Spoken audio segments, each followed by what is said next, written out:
राम राम दोस्तों। अब हम डिस्कशन करेंगे निफ्टी 50 के बारे में। वीक का एंड हो चुका है तो इसलिए पूरे वीक का भी डिस्कशन करेंगे कि वीकली टाइम फ्रेम पे हमें क्या दिखाई दे रहा है।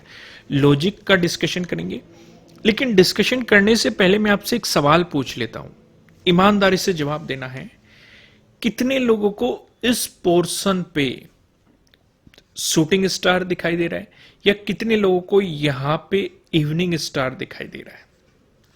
मुझे कमेंट करके जरूर बताइएगा, पूरी ईमानदारी से बताना कि क्या सिचुएशन आपको यहां पे दिखाई दे रही है और वाकई में भी दिखाई दे रहा है कि नहीं, वो भी यहां पे मुझे कमेंट करके जरूर बताएगा। हालांकि रिजेक्शन है, हम डिस्कशन करेंगे, जब मैं लॉजिक पे आऊंगा मैं तब डिस्कशन करूंगा, लेकिन फिलहाल आप ईमानदारी से कमेंट कीजिए कि आपकी क्या राय है, आपको यहां पे क्या सिचुएशन दिखाई दे रही है। फिलहाल हम वीकली टाइम फ्रेम पे आ जाते हैं, क्योंकि वीकली टाइम फ्रेम को समझना बहुत ज्यादा जरूरी है। क्योंकि पहले वीक में एक बड़ी सेलिंग हमने देखी थी, एक स्ट्रॉन्ग बियरिश कैंडल हमने देखी थी, एक स्ट्रॉन्ग सेलिंग हमने देखी थी, लेकिन इस वीक कुछ खास इंपैक्ट नहीं हुआ है। आपको मार्केट एक ही रेंज में दिखाई दिया है, जो कि हमने डिस्कस भी किया था और हमें दिखाई भी दे रहा है। लेकिन उससे भी जो ज्यादा जरूरी चीज है, वो हमारे लिए जरूरी है प्राइस एक्शन को समझना। फिलहाल क्या प्राइस एक्शन बना हुआ है, उस सिचुएशन को समझना हमारे लिए सबसे ज्यादा जरूरी है और इंटरेस्टिंग भी है। आइए इस चीज को समझते हैं। हमने एक डिस्कशन किया था कि जब मार्केट हायर हाई और हायर लो बनाते हुए ऊपर मूव कर रहा था, जब मार्केट पिछले हायर लो का ब्रेकडाउन देगा तब एक नेगेटिव सिनेरियो बन सकता है।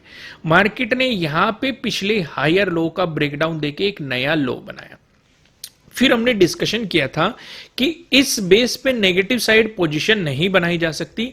नेगेटिव साइड पोजीशंस का हम तब सोचेंगे जब हम एक रिट्रेसमेंट मार्केट प्लान करेगा, या मार्केट अगले हाई से, जो ये हायर हाई बना हुआ था, ध्यान से समझना, बहुत गहरी चीज है जो मैं ये समझा रहा हूं।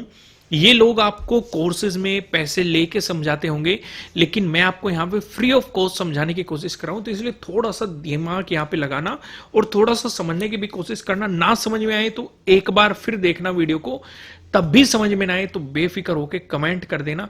हम अलग से इस पे डिटेल में वीडियोस प्रोवाइड करा देंगे अगर ज्यादा लोगों की डिमांड होगी। आपके कमेंट के बेस पे वीडियो को लाइक जरूर करना। तो यहां पे मार्केट ने नया हायर हाई बनाया हुआ था। फिर हमने देखा कि मार्केट ने एक रिजेक्शन प्लान किया 25,000 से। तो अब मन में थॉट क्या आया, जो पिछला हायर हाई था उससे नीचे मार्केट ने एक हाई बनाया, लेकिन नीचे, तो ये क्या बन गया हमारा लोअर हाई।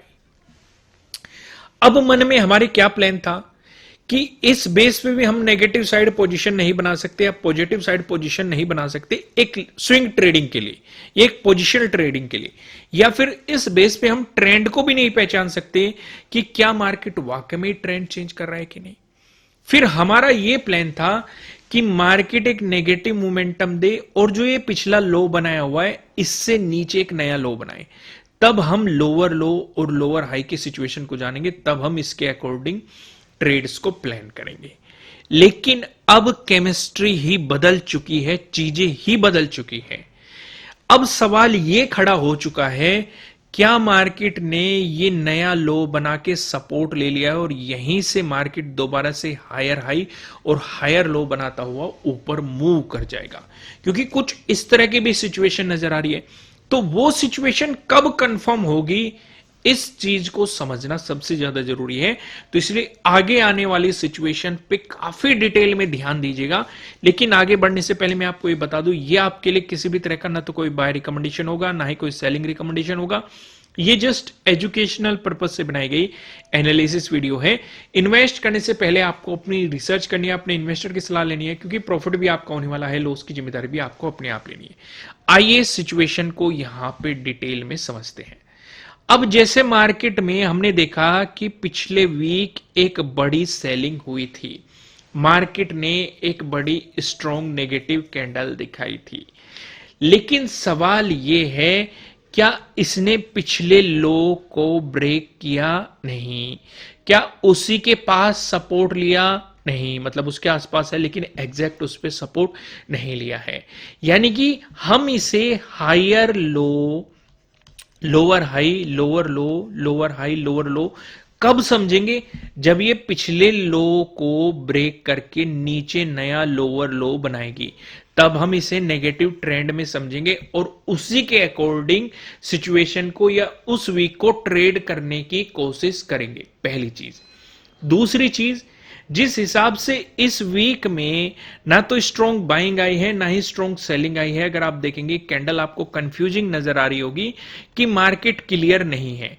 अगर मार्केट यहीं से ही सपोर्ट लेने लग जाए तो ध्यान दो, लो बन चुका है, हाई बन चुका है, और अगर मार्केट ने यही लो बना के पिछले हाई को ब्रेक करके यानी कि 25,000 से ऊपर मार्केट ने क्लोजिंग दे दी तो मार्केट ने हाई बना देगा, तो आप इसे हायर हाई कह देंगे।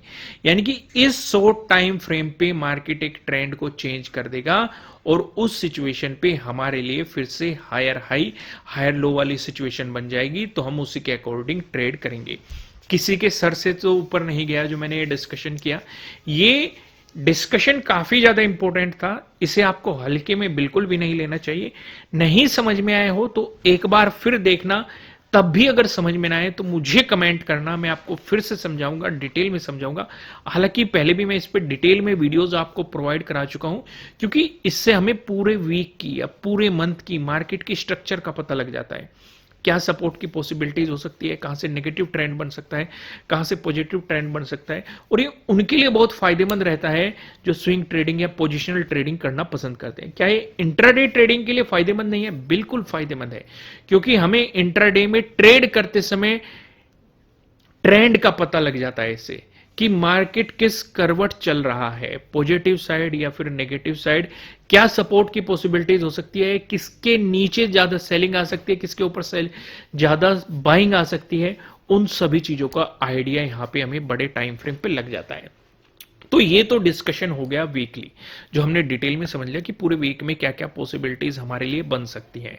आइए अब लॉजिक समझते हैं। लॉजिक के बाद हमें मंडे को किस सेटअप किस स्ट्रेटजी पे डिस्कशन करना चाहिए, उन सारी चीजों को डिस्कशन करेंगे। क्या स्ट्रेटजी होनी चाहिए, क्या वे ऑफ थॉट आपका होना चाहिए, उन सारी चीजों को भी हम यहां पे समझने की कोशिश करेंगे। अगर इसमें कुछ वीक में ऐड करना हुआ तो मैं आपको बताऊंगा, नहीं तो हम इसका वीकली टाइम फ्रेम का डिस्कशन हर वीकेंड पे करते हैं, तो हम नेक्स्ट वीकेंड पे ही डिस्कशन करेंगे। अगर उससे पहले कुछ उलटफेर मार्केट ने कर दिया तब जाके हम इसका दोबारा से डिस्कशन कर लेंगे, नहीं तो वीक में ही करेंगे। उम्मीद है वीकली सेशन आपको समझ में आ रहा होगा, जो मैं हर वीकेंड पे आपके लिए प्रोवाइड करता हूं, जिससे कि आपको पूरे वीक का ओवरव्यू समझ में आ जाता है। क्या स्ट्रक्चर बना, कहां सपोर्ट बना, कहां पे रेजिस्टेंस बना, मार्केट किस ट्रेंड में है, क्या मार्केट करने की कोशिश कर रहा है, आपको काफी आइडिया लग जाता है इससे। आइए अब हम सीधा लॉजिक पे चलते हैं। मैंने आपसे एक सवाल पूछा था कि यहां पे शूटिंग स्टार नजर आ रहा है या फिर इवनिंग स्टार नजर आ रहा है। अगर आपने अभी तक कमेंट नहीं किया है, मुझे कमेंट करके जरूर बताइए आप क्या सोचते हैं चार्ट को देख के, क्या रीडिंग है। फिलहाल मैं आपको लॉजिक एक्सप्लेन करता हूं। मार्केट ने आपको एक गैप अप ओपनिंग दी, प्रीवियस डे क्लोजिंग से भी मार्केट ऊपर है, और आपको 23,784 का भी आपको ब्रेकआउट दिया। तो क्या आपके लिए ये अपॉर्चुनिटी थी पॉजिटिव साइड ट्रेड करने की? काफी लोग सोचेंगे बहुत बेहतरीन अपॉर्चुनिटी थी, मार्केट ने एक पॉजिटिव मोमेंटम दिया, लेकिन शुरुआत में अपॉर्चुनिटी नहीं थी, क्योंकि हमारे लिए वो एक चलती ट्रेन थी। एक तो मार्केट ने गैप अप ओपनिंग दी, ऊपर से मार्केट पॉजिटिव चलना शुरू हो गया। हम कब ट्रेन में घुसते हैं? जब हमारे लिए प्लेटफॉर्म बनता है। मैं आपको हमेशा यही एक ही बात पे फोकस रखता हूं कि अगर आपकी ट्रेड के पीछे लॉजिक है, आपको पता है आप उस ट्रेड को क्यों कर रहे हो, कोई सेटअप है, तो काम करो, नहीं तो काम मत करो। अगर आप मेरे सेटअप और स्ट्रेटेजी सीखना चाहते हैं, फिलहाल 25% ऑफ चल रहा है सभी पे, नीचे डिस्क्रिप्शन में आपको लिंक मिल जाएगा। पहले 75% ऑफ चला था, अब ये ऑफर घटा के 25% ऑफ कर दिया गया है। अगर आप इसका बेनिफिट उठाना चाहते हैं, नीचे डिस्क्रिप्शन में आपको लिंक मिल जाएगा, आप सीख सकते हैं। आइए अब हम यहां पे लॉजिक समझते हैं। राइट अपॉर्चुनिटी कहां थी? जब मार्केट में गैप अप ओपनिंग दी, ये एक मोमेंटम आया, उसके बाद मार्केट ने एक रिट्रेसमेंट प्लान किया, इसने सपोर्ट लेके बाउंस भी मार दिया और इसी में ही प्रीवियस डे हाई का ब्रेकआउट भी दे दिया, रीटेस्ट करके प्राइस एक्शन भी बना दिया, और मार्केट ने मोमेंटम भी कंटिन्यू कर दिया और अपने ट्रेडिंग डे हाई का भी ब्रेकआउट दे दिया, ये आपके लिए एक राइट अप्रोच थी, राइट अपॉर्चुनिटी थी, क्योंकि यहां पे आपके पास एक नहीं बहुत सारे लॉजिक थे। पहला लॉजिक, मार्केट ने प्राइस एक्शन बनाया है, प्राइस एक्शन बना के मोमेंटम बना के रीटेस्ट करके ब्रेकआउट दिया है। दूसरा लॉजिक, मार्केट ने अपने ट्रेडिंग डे हाई का ब्रेकआउट दिया है। तीसरा लॉजिक, पास में ही प्रीवियस डे हाई था, मार्केट ने प्रीवियस डे हाई का भी ब्रेकआउट दिया है। तीन तीन लॉजिक थे आपके लिए ट्रेड करने के पीछे। क्या यहां पे कोई लॉजिक था? नहीं, कोई स्ट्रॉन्ग लॉजिक नहीं था। हाँ, गैप अप ओपनिंग हुई है, पॉजिटिव मोमेंटम दिया गया है, ये एक रीजन था, लेकिन एक ना सपोर्ट जोन था ना प्रॉपर ट्रेन में घुसने का, क्योंकि काफी लोग अगर इस ट्रेन में घुसे भी होंगे, जब मार्केट ने ये दो नेगेटिव कैंडल बनाई थी इसमें वो निकल गए होंगे डर के कारण। लेकिन जिन्हें राइट अप्रोच पता होती है कि रिट्रेसमेंट का इंतजार करो, फिर ये देखो बायर्स स्ट्रॉन्ग है या सेलर्स स्ट्रॉन्ग है, उसके अकॉर्डिंग चीजें प्लान करो, या नजदीकी सपोर्ट रेजिस्टेंस है कि नहीं, उस पर मार्केट का क्या बिहेवियर है। क्योंकि जो ये रिजेक्शन बन रहा है, ये रिजेक्शन प्रीवियस डे हाई से बन रहा है, तो इसलिए प्रीवियस डे हाई को समझना सबसे ज्यादा जरूरी था।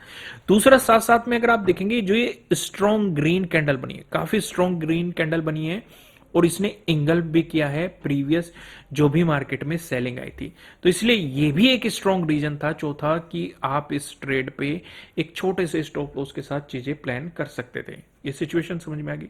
दूसरा, मैं आपको एक बात और हमेशा कहता हूं, यहां पे आपका टारगेट इजीली अचीव हुआ है, लेकिन अगर टारगेट भी इजीली अचीव नहीं होता, मैं आपको एक चीज और समझा देता हूं यहाँ पे। हालांकि मैं ये कोर्सेज में समझाता हूं, आपको बेस्ट इंट्राडे स्ट्रेटेजी में मिल जाएगा, लेकिन मैं आपको यहीं पे समझा भी देता हूं, क्योंकि कुछ चीजें फ्री भी मिलनी चाहिए, तभी तो आपको इंटरेस्ट बनेगा कि हम क्या लर्निंग दे रहे हैं, किस तरीके से हम चीजें सिखा रहे हैं। तो इस चीज को समझने की कोशिश कीजिएगा। मान के चलो ये आपकी सिचुएशन बनी, मार्केट ने इस जोन पे आपको ब्रेकआउट दिया, ठीक है, ये आपका टारगेट है, ठीक है, मार्केट ने टारगेट अचीव नहीं किया, यहीं पे ही कोई बियरिश कैंडलस्टिक पैटर्न मार्केट ने बना दिया, ठीक है। तो दो तरह की सिचुएशन होती है। पहला, काफी लोग इंतजार करते हैं कि भाई मैं तो अपने टारगेट का इंतजार करूंगा और मुझे ये बियरिश पैटर्न बन रहा है, इससे कुछ फर्क नहीं पड़ता, मैं ट्रेड में बना रहूंगा, इस तरह की सिचुएशन होती है। दूसरे लोग क्या होते हैं कि जो भी प्रॉफिट हाथ लग रहा है, क्योंकि हो सकता है ये बियरिश पैटर्न मार्केट को रिवर्सल मूव कर दे, तो जो भी प्रॉफिट हाथ लग रहा है उसे लो, बुक करो और एग्जिट मारो। अगर मार्केट को ब्रेकआउट देना हुआ तो वो फिर से अपॉर्चुनिटी देगा, अगर यहां पे कुछ सिचुएशन बना रहा है इसके फेलियर को करेगा या रेंज बना के ब्रेकआउट देगा तो दोबारा अपॉर्चुनिटी मिल जाएगी। तो मैं किस अप्रोच को पसंद करता हूं? मैं इस दूसरी अप्रोच को पसंद करता हूं कि अगर मुझे कोई बियरिश सिचुएशन दिखे तो मैं रिस्क नहीं लूंगा, क्योंकि पहली प्रोबेबिलिटी होती है कि अपने कैपिटल को बचाओ। पहला आपका जो डिसीजन होना चाहिए, अपने कैपिटल को बचाओ, जो प्रॉफिट हाथ लेके निकल रहा है मार्केट से निकलो, भले ही ट्रेड ना बने कल ट्रेड करो। क्योंकि अगर आप रिस्क लोगे शुरू में और अपने कैपिटल को सुरक्षित नहीं रखोगे, तो जब आपके पास अपॉर्चुनिटी होगी उस समय ट्रेड करने के लिए आपके पास पैसे ही नहीं होंगे। तो बेहतर क्या है, रूल के अकॉर्डिंग चलो, सिचुएशन नजर आ रही है, प्रोबेबिलिटी है कि मार्केट रिवर्स मार सकता है, हमें नहीं पता रिवर्स मारेगा कि नहीं, हो सकता है इस पैटर्न को फेल करके मार्केट ब्रेकआउट दे दे, ये भी पॉसिबिलिटी बन सकती है। लेकिन हम क्या करेंगे, हम वहां पे एग्जिट करेंगे, और क्योंकि देखो मार्केट खुलने वाला है, कल खुलेगा, परसों खुलेगा, उससे अगले दिन खुलेगा, उससे भी अगले दिन खुलेगा, खुलता रहेगा। तो लेकिन हम सर्वाइव तब कर पाएंगे जब कैपिटल सुरक्षित रहेगा, और वो कब सुरक्षित रहेगा, जब हम अपने रिस्क को कम करेंगे। समझ में आ गई चीजें, कंफ्यूजन नहीं है ना? अगर यहां से आप रिवर्सल भी प्लान करोगे, जब आपको दिखाई दे रहा है बियरिश कैंडलस्टिक पैटर्न बन रहे हैं, बहुत छोटे से स्टॉप लॉस देने होते हैं, रिवर्सल और मार्केट ने एक रेंज भी बनाया, उस रेंज का ब्रेकडाउन भी दिया है, रिटेस्ट भी किया है, यहां पे भी अपॉर्चुनिटी दिया है, यहां पे भी अपॉर्चुनिटी दिया है, मोमेंटम काफी शानदार दिया है, ऐसे भी और ऐसे भी। देखो रिस्क तो आपको प्लान करने पड़ेंगे, लेकिन अपने दम पर चीजों को समझ के। आइए बड़े टाइम फ्रेम पे देखते हैं, अब मंडे के अप्रोच देखते हैं कि हम क्या अप्रोच रख सकते हैं, क्या सिचुएशन रख सकते हैं। पहला हम डिस्कशन कर रहे थे कि मार्केट 0.5 का ब्रेकआउट देने की पूरी ट्राई कर रहा है, यानी कि 23,784 का ब्रेकआउट देने की पूरी ट्राई कर रहा है मार्केट। इससे ऊपर प्राइस सस्टेन करने की, लेकिन 4 दिनों से नहीं हो पा रहा है। यहाँ पे भी मार्केट ने एक सेलिंग दिखाई और पिछले 3 दिन भी अगर आप देखने की कोशिश करेंगे, मार्केट ने ऊपर जाने की कोशिश की है लेकिन ऊपर नहीं जा पाया है, नीचे ही मार्केट क्लोजिंग दे रहा है। लेकिन इस बार ऊपर मार्केट ने इससे क्लोजिंग दे दी, हालांकि इसी के पास में है, लेकिन उस कैंडल में भी हमें सेलिंग दिखाई दे रही है। यानी कि प्रॉपर तरीके से हम कंफर्म नहीं हैं कि यहां से मार्केट पॉजिटिव सिचुएशन को ट्राई करेगा, लेकिन हम एक चीज में कंफर्म है कि अगर 24,000 का ब्रेकआउट मार्केट दे देगा, इसके ऊपर प्राइस सस्टेन करने लग जाएगा, तो प्रोबेबिलिटी बन जाएगी कि मार्केट कहीं ना कहीं एक पॉजिटिव सिचुएशन में जा सकता है। तो यहां पे अब हम क्या सिचुएशन करेंगे, डिस्कशन को करते हैं एक छोटे टाइम फ्रेम पे। आइए एक छोटे टाइम फ्रेम पे आ जाते हैं। अगर मार्केट फ्लैट ओपन होके पॉजिटिव मोमेंटम दिखाता है, तो हमारे लिए पहला जो इंपॉर्टेंट रेजिस्टेंस जोन है ये है प्रीवियस डे हाई, और इसी के पास में है 24,000। अगर मार्केट ने इसका सीधा ब्रेकआउट देने की कोशिश किया तो हम अपने स्टॉप लॉस को ट्रेल करेंगे। अगर यहाँ पे टाइम स्पेंड करने लगा तो एग्जिट मारेंगे, कुछ नया प्लान नहीं करेंगे जब तक कि 24,000 का ब्रेकआउट मिलके प्राइस ऊपर सस्टेन नहीं हो जाता। इसका अगर ब्रेकआउट मिला, जो 20 का डे हाई है, ये आपके लिए अगला इंपॉर्टेंट रेजिस्टेंस जोन बन जाएगा। वहीं पे अगर मार्केट आपको दिखाता है एक नेगेटिव मोमेंटम, उस सिचुएशन पे थोड़ा सा ध्यान दो। आपका जो ये प्रीवियस डे लो है और यहीं पे आपका ये 23,784 का जोन है, अगर मार्केट इसका ब्रेकडाउन दे दे, तभी आप नेगेटिव सिनेरियोज के बारे में सोचेंगे और ज्यादा बड़ा नहीं सोचेंगे, क्योंकि जो एक इंपॉर्टेंट सपोर्ट एरिया है ये 23,700 के पास में है, क्योंकि इस सपोर्ट की रेस्पेक्ट 23rd को भी की गई। इसका ब्रेकडाउन देने की देखो, सपोर्ट लिया गया, ब्रेकडाउन देके रेजिस्टेंस, फिर ब्रेकआउट देके फिर से सपोर्ट। 24th को भी इसका ब्रेकडाउन देने की कोशिश की लेकिन दिया नहीं, 26th को भी इसका ब्रेकडाउन, यही एक सपोर्ट जोन बना। ये एक इंपॉर्टेंट नजदीकी सपोर्ट जोन रहेगा। अगर इसका ब्रेकडाउन मिल गया तब जाके जो 20 का डे लो है, ये आपके लिए अगला इंपॉर्टेंट सपोर्ट जोन बन सकता है। सिनेरियो समझ में आ गया आपको, अच्छे तरीके से क्लियर हो गई सारी सिचुएशन। तो दोस्तों, वीडियो को लाइक करना, मुझे कमेंट करके बताना कि आपको एनालिसिस कैसे लग रहे हैं। नए हो सब्सक्राइब करना और बेल आइकन प्रेस करना, जिससे आपको आने वाली वीडियोस के नोटिफिकेशन मिल सकेंगे। फिलहाल इस वीडियो में इतना ही, फिर मिलते हैं किसी नेक्स्ट वीडियो में, तब तक के लिए राम राम।